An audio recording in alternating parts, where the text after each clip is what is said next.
Ciri orang yang selamat itu tidak berdebat dan tidak bermajlis dengan ahlul bid'ah. Tidak berdebat dan tidak bermajlis dengan ahlul bid'ah. Tidak mendengarkan perkataan mereka. Tidak menyampaikan syubhat-syubhat mereka. Ini adalah jalannya para salafus saleh. Artinya tidak berdebat dan tidak bermajlis dengan ahlul bid'ah. Tidak mendengarkan perkataan mereka. Tidak menyampaikan syubhat-syubhat mereka.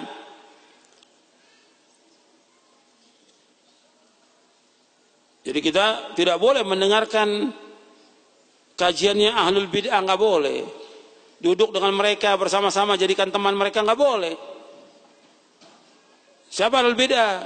Yang pokok seperti yang awal tadi, tentang firqah yang sesat, seperti Syiah, Qadariyah, Murji'ah, Mu'tazilah, dan yang lainnya.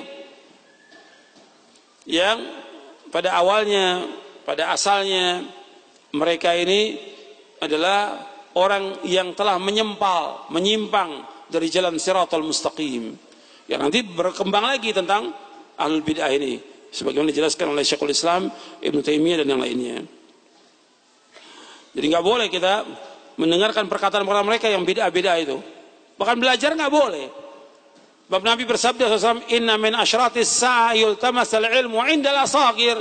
Di antara tanda kiamat orang belajar kepada al-asagir. Dikatakan oleh Abdullah ibn Mubarak, yang dikatakan asagir ahlul bid'ah. Nggak boleh kita belajar ilmu kepada ahlul bid'ah, nggak boleh selama-lamanya. Nggak boleh juga duduk bermajlis, berdebat dengan mereka, nggak boleh. Tinggalkan. Nanti khawatir masuk syubhat. Karena yang antum perhatikan bahwa hati manusia ini sangat lemah dan syubhat itu cepat masuknya. Bagaimana kata Imam Adz-Dzahabi, al-qulubu dha'ifah wa syubah khattafah. Al-qulubu dha'ifah, hati manusia itu lemah, wa syubah khattafah. Sedangkan syubhat itu cepat sekali menyambar hati manusia. Sehingga banyak orang-orang yang duduk dengan ahlul bid'ah, ya jadi ahlul bid'ah. Jangan merasa, oh saya kuat, iman saya kuat, insya Allah saya nggak ikut ahlul bid'ah. Lama-kelamaan apa? Jadi ahlul bid'ah, jadi tokohnya bahkan. Dan itu terjadi di masyarakat. Bukan dari zaman sekarang, dari zamannya Ibnu Abbas.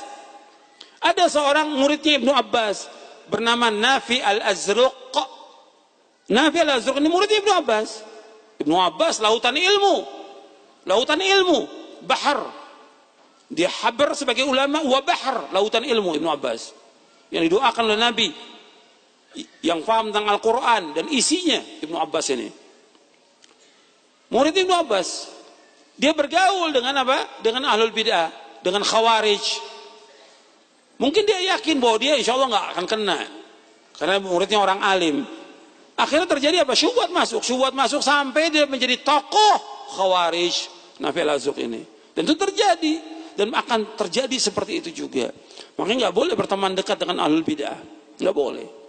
Duduk dengan mereka nggak boleh, bermajlis dengan mereka nggak boleh, apalagi debat dengan mereka. Jangan debat dengan ahlul bid'ah. Kecuali kalau memang orang-orang yang ingin mencari kebenaran, dia munaqasyah, tujuannya untuk mencari kebenaran, bukan hawa nafsu. Itu boleh bagi siapa? Orang yang alim, seperti Syekhul Islam Ibnu Taimiyah berdebat dengan tokoh al-bid'ah. Memang dia orangnya. Syekhul Islam rahimahullah rahmatan wasi'ah, orang alim yang menguasai semua disiplin ilmu. Semua di sini dikuasai oleh Syekhul Islam.